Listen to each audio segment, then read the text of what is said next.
you all.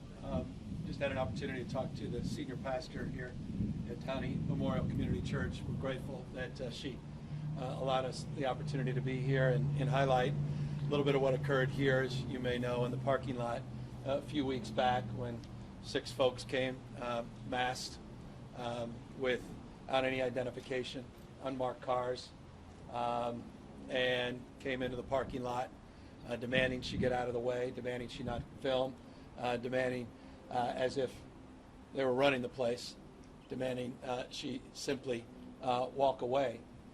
She knew her rights. She exercised her rights. I think it's important to highlight that.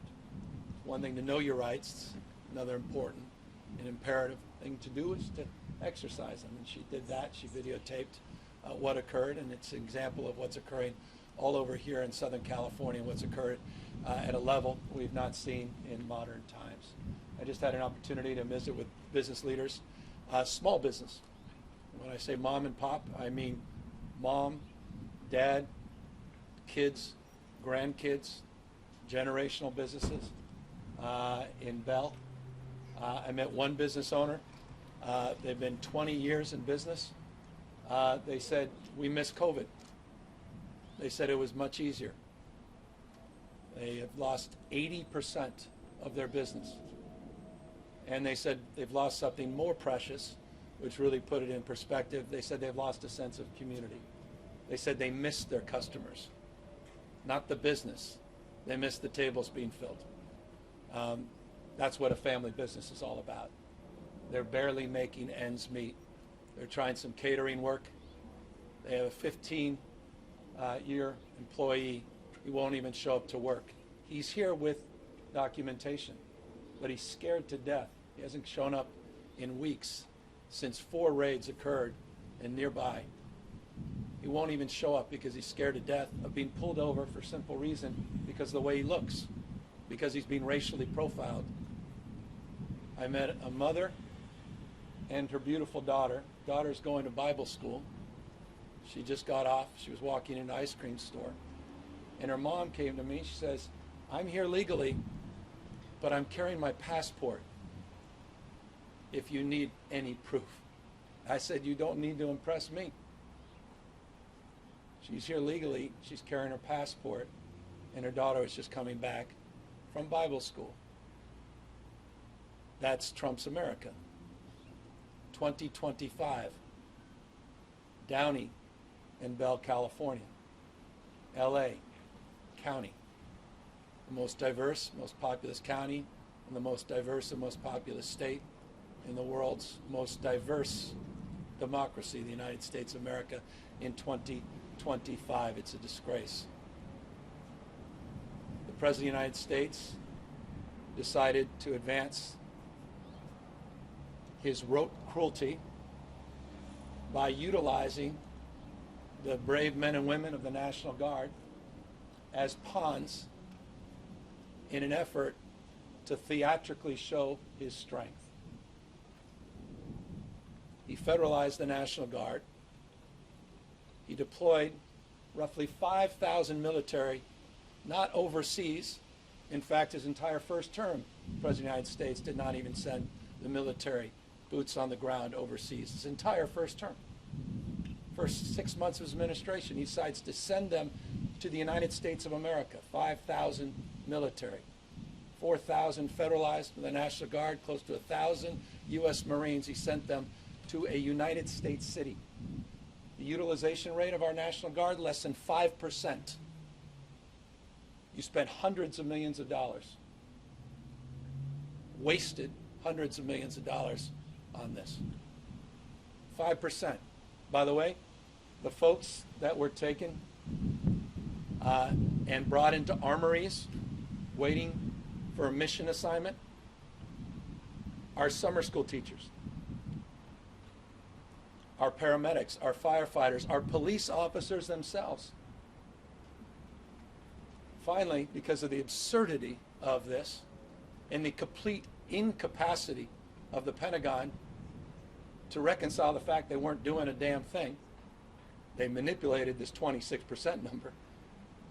It's about 5%. They even realize the absurdity of this, and they're talking about a demobilization of roughly 2,000 of the 79th Infantry. That process will take a couple weeks. They'll go through medical reviews and exams. They'll be in the process of filling out their pay stubs, getting reimbursements for travel, trying to get their lives back on track. We still have thousands of National Guard. The 49th MPs, you know them well here in Southern California. Those are the 49th MPs that spent 45 days up to 60 days doing recovery and protecting the people of Los Angeles. They're still waiting for the Pentagon to get their act together to end this theater once and for all, this cruelty. It's about terrorizing communities. It's about appearing tough. I've said it and I'll repeat it. Weakness masquerading as strength. Weakness masquerading as strength. And so we're here mindful of people living here. I said to someone, I said, I got it easy. White guy, all the privileges.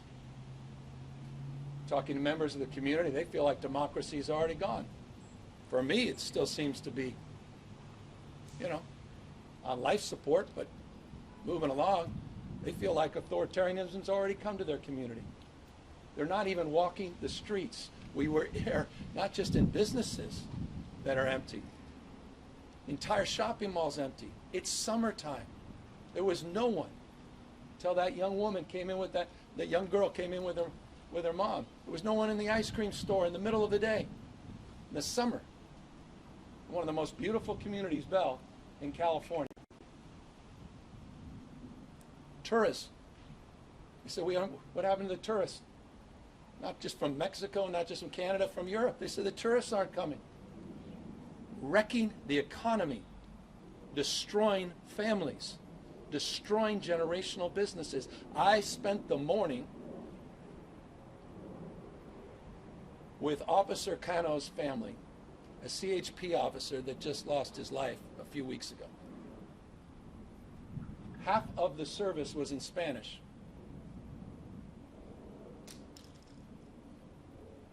They met in Mexico. His wife, Melissa.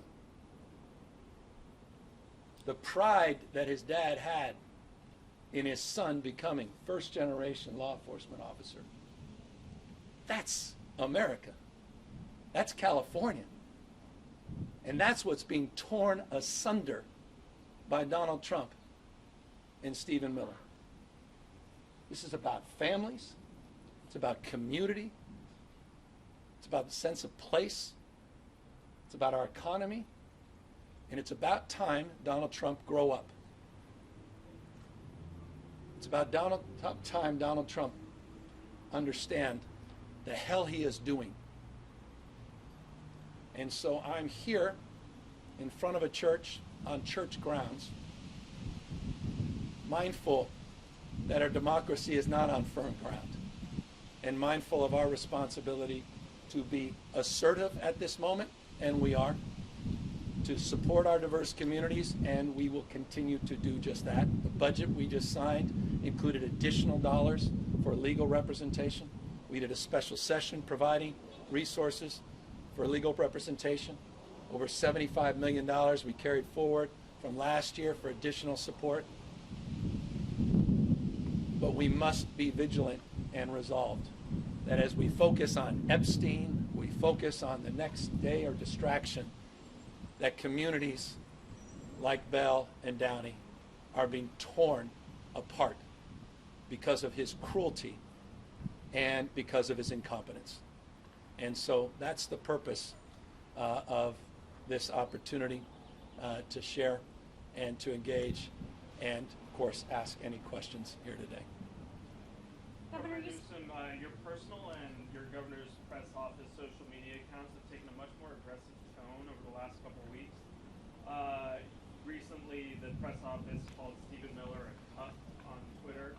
How do you differentiate yourself from Trump if you're using state and personal social media accounts to name call and attack him? Well, it's a response to Stephen Chung in the White House and his use of that word.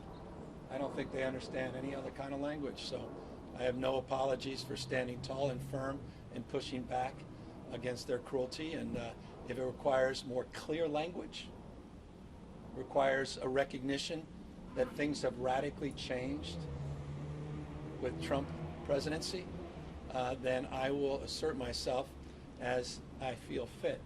And I'll do so with clarity and conviction. The difference between Donald Trump and the Trump administration and the state of California and the work that's being done by many elected officials here is we don't just exercise our formal authority, we also exercise our moral authority.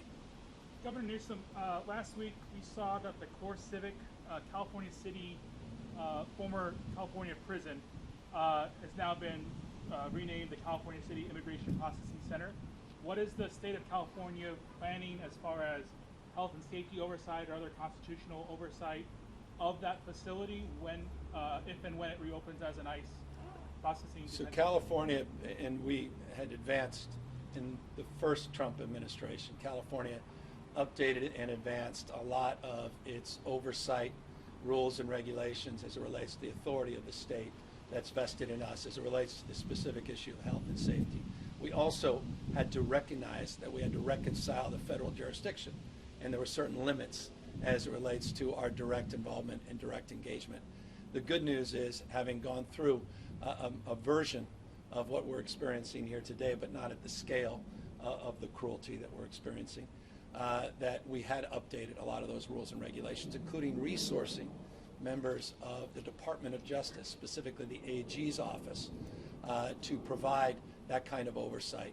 I specifically had on this topic conversations with immigrant rights leaders about what their expectations were in terms of that support, how we can coordinate, collaborate, and share information, and that is our intent as it relates to that specific facility as well. Governor, I talked to Sabrina from the park today. That seems to be your house. They're afraid to go out. Yeah. How Of course. go out? They're afraid to go out and shop. She wants the whole leaders to have police not being that involved in ICE operations. What do you have to say? Well, they're not. I mean, under the tenets, the police officers are not to aid and abet. They're escorting them. As it relates to the issues of these raids, it's very clear as it relates to the policies, local policies, which distinguish themselves from state policies, that is not the role of local law enforcement. The role of local law enforcement is to create a framework of trust. As it relates to safety of individuals, be it their state employees, local employees, or federal employees, they have a responsibility as it relates to public safety. So I'm deeply mindful of that. There's a balancing act there. But when it comes to the safety of officers, I wish them no harm. Most of these folks have been conscripted. I mean, the National Guard men and women are heroes.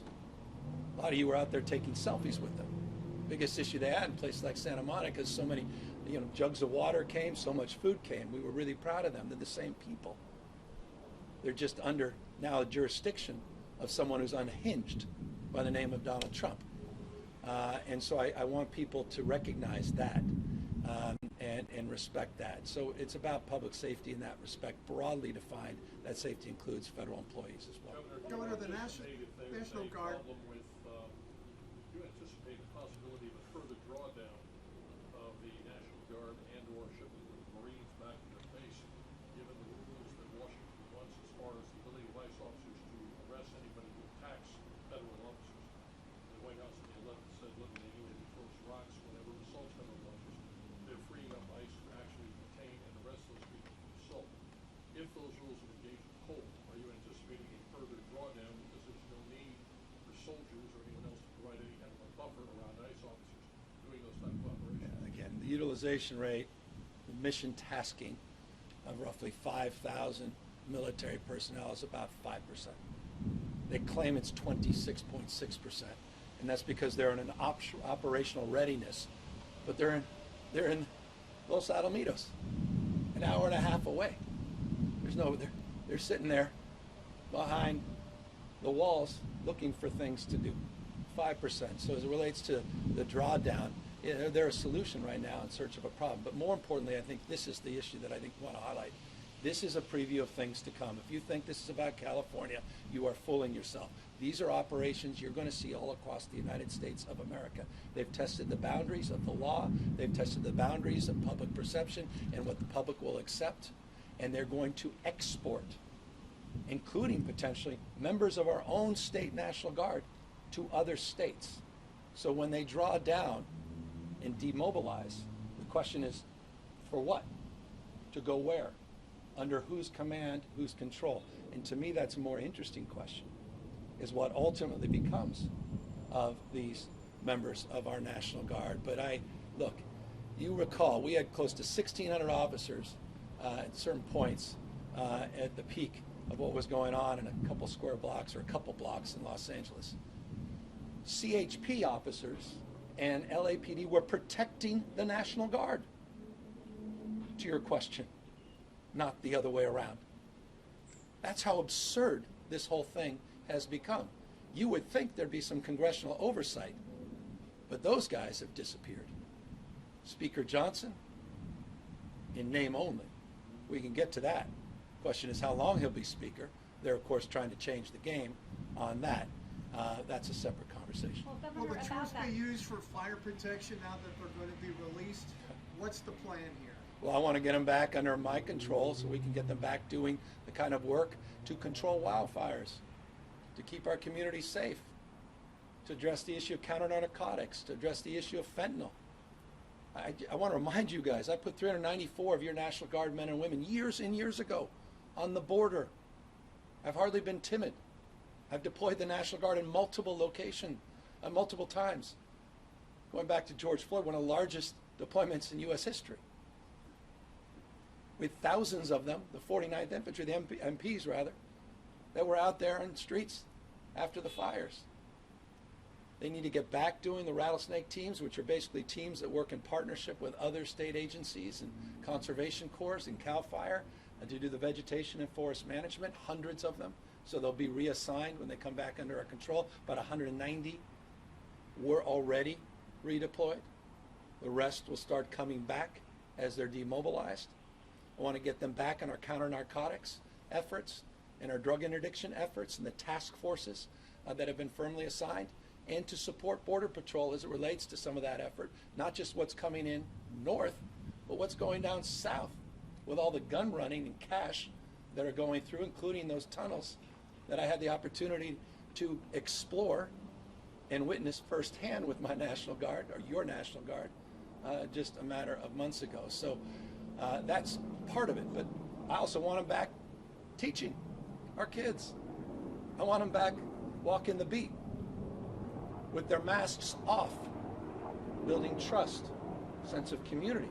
And I'll tell you, the most damaging thing about what's going on right now is other law enforcement agencies, these good folks, are being impacted because people are losing trust in local law enforcement now.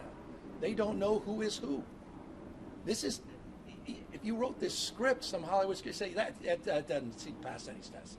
People running around with masks and sunglasses on, and they can run around. I mean, I was in a farmer's market, true story, 2 weeks ago.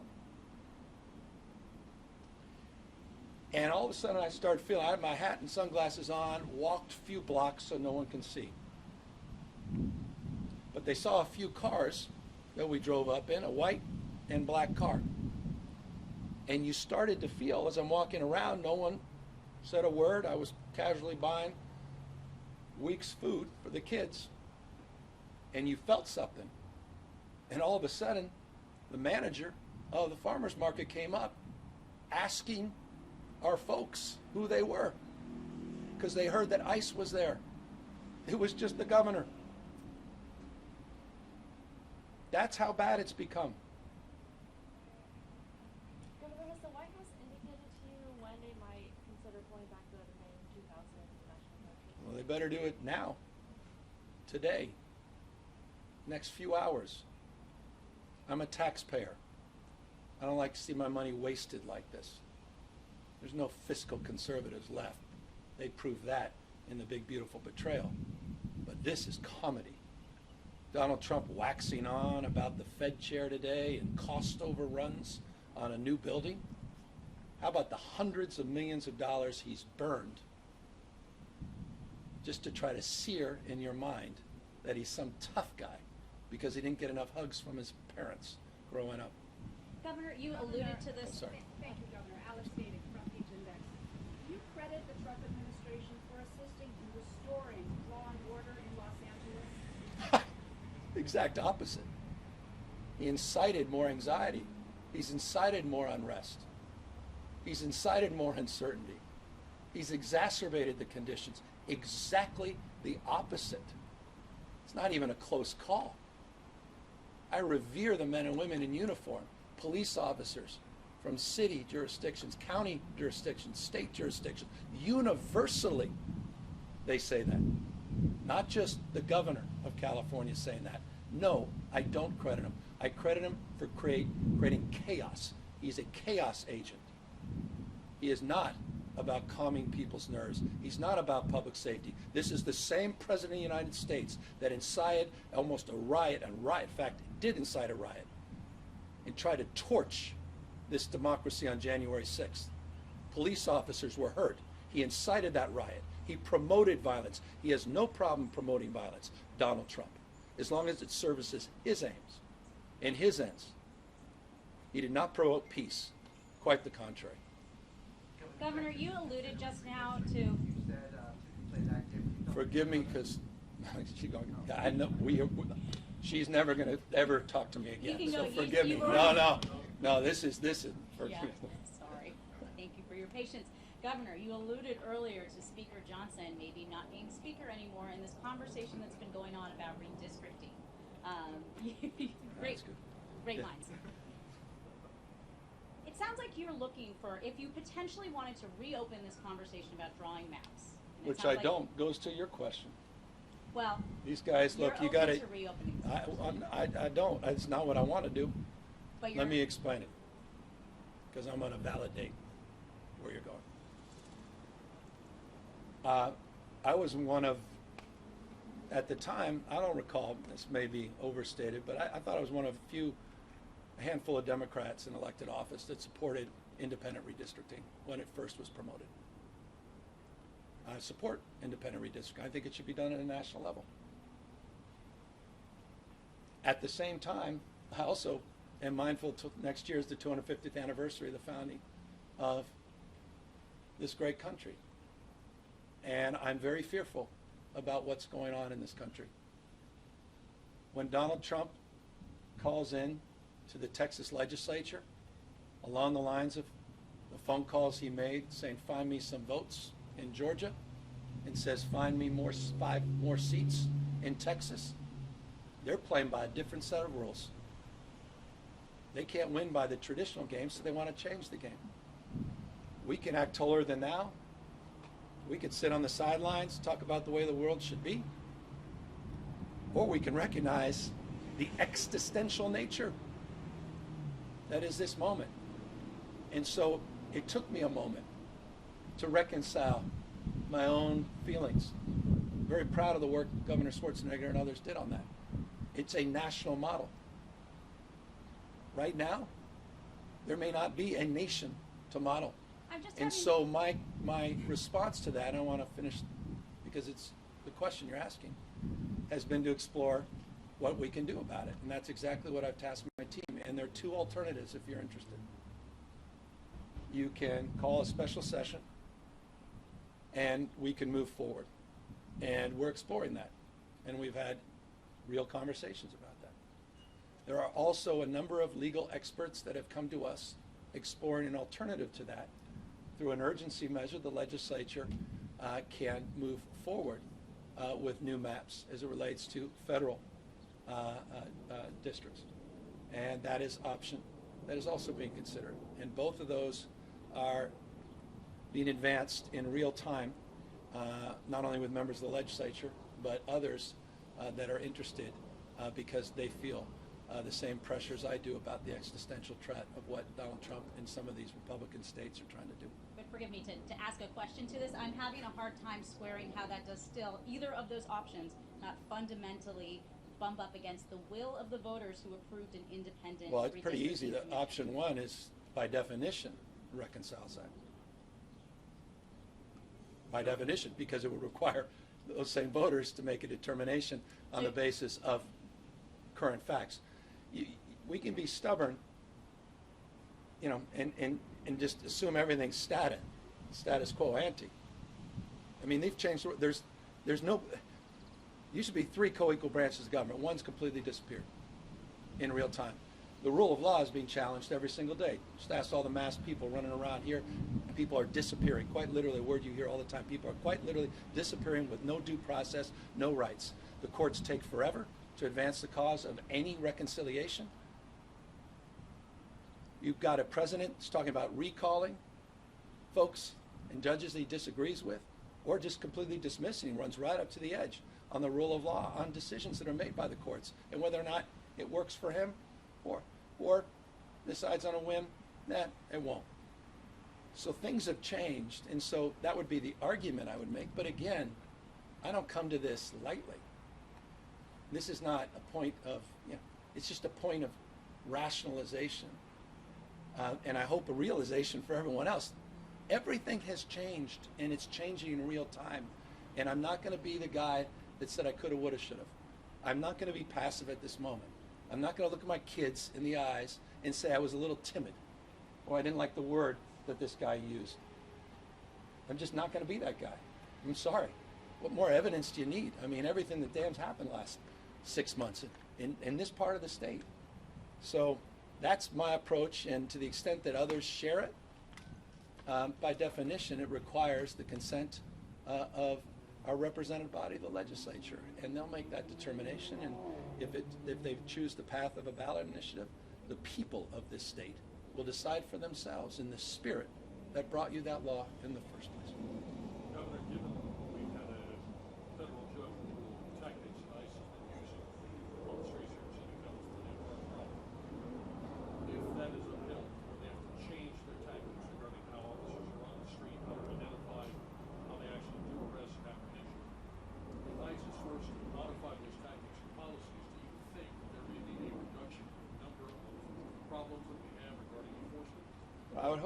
I would hope so, just the indiscriminate nature of this. And by the way, I take a backseat to no one. You want to coordinate, Donald Trump, you want a partner, you've got a partner.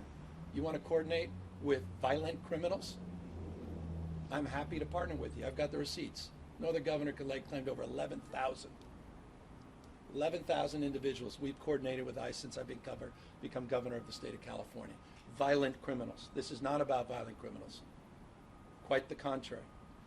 So as it relates to the random nature, this indiscriminate nature, I hope the judge begins to rationalize that, this sort of racialization of these enforcements. I mean, Homan himself, talk about a tough guy. Homan himself, I mean, talk about a self-inflicted wound. He said, yeah, on the basis we can do whatever we want, on the basis of how you look. Some cases, what car you're driving. So that was a pretty obvious decision, the lower court. But what's no longer obvious is what happens at the appellate and obviously the Supreme Court. But I'm hoping it will rationalize some of this. And at peril, again, you're going to see this in other cities. And I worry about people's lives. I'm telling you, we're on the verge. This is serious. I mean, if someone just randomly, if I'm walking down the street with my kids and someone grabs me with a mask on and tries to throw me in an unmarked van, and I am looking at my kids, I'm surprised someone hasn't gotten hurt. Someone is going to get hurt. So the best thing that happened to this administration, maybe that they have to come to realization of what they're doing and change their tactics, even if they're not compelled to do so at the appellate level. I pray that's the case. You think a Kent State moment is possible? I'm not going there. And look, that gets hyperbolic. Somebody already fired shots at federal agents the other day. Yeah, I worry about that. And you got someone who dropped 30 feet because they were scared to death and lost their lives. Farm worker. Yeah, I met that 16-year-old kid. His mom and dad were disappeared after 20 years going to the same workplace, dragged out of their cars. I met an 86-year-old woman who, by the way, coincidentally, in 1986, was able to get her citizenship. Yeah. And she said, She literally had PTS. She was expressing and she was shaking. As she was sitting there in a coffee shop, she said, when I heard the helicopters, it reminded me when I was a kid. And we used to learn how to hide in the baskets in the fields. She said that's what it felt like again. Despite Donald Trump saying we're not going after workplaces, we're not going after nonviolent folks that are essential to our economic well-being. We're not going after farm workers. We're not going after folks in the hospitality and leisure industry. Last question. Nothing. Do you have an estimating the loss of economy for the past month? Yeah, we're trying to, it's interesting, it was a question I got today, and I think it's much deeper than people think. You know, we tend to measure things in the aggregate. We don't live in the aggregate. You know, it's not about GDP. It's about communities, these small businesses. This is not, with all due respect, about Apple and NVIDIA. You know, it's not about Tim Cook being able to make a call and getting an exemption, or some of those farmers that after the rage in Ventura, on behalf of the Farm Bureau, because they were big donors to Donald Trump, made the call. So he the next day said, I'm going to back off. Of course he didn't, but said he would. They have no advocate, these small businesses. It's incalculable when you're down 6 to 7% in business. Imagine being down 60 or 70%. You don't get that back. You could lose your house because you've got a line of credit on your house against your business. You could lose everything, your dreams, your family. How do you calculate that? And so I don't know the answer to that. I want to know I'm mindful we need to understand that. I pray that these guys pay attention in Washington, D.C. and end this charade. Thank you guys very, very much. Thank you guys. Press